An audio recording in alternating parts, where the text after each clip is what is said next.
रामकृष्ण हरी. आणि या महाराष्ट्रात या देशाचा गृहमंत्री अमित शहा येऊन म्हणते, आदरणीय पवार साहेबांनी त्यांना म्हटलं का या महाराष्ट्रात भ्रष्टाचाराचे, या देशात भ्रष्टाचाराचे सरगना पवार साहेब आहे. त्याले लाज जराशी वाटत नाही सालेले?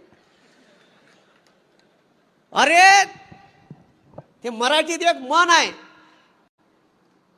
का, आपलं ठेवाव झाकून आणि दुसऱ्याचं पाव वाकून. मराठीत म्हण आहे ना, आपलं ठेवाव झाकून दुसऱ्याचं पाव वाकून. ज्यानं या आरोप केला त्याला सुप्रीम कोर्टानं गुजरात मधून तडीपार केलं होतं आणि त्यानं आम्हाला सांगाव का, आणि ते पवार साहेबांना सांगाव, म्हणजे जराशी लाज वाटत नाही?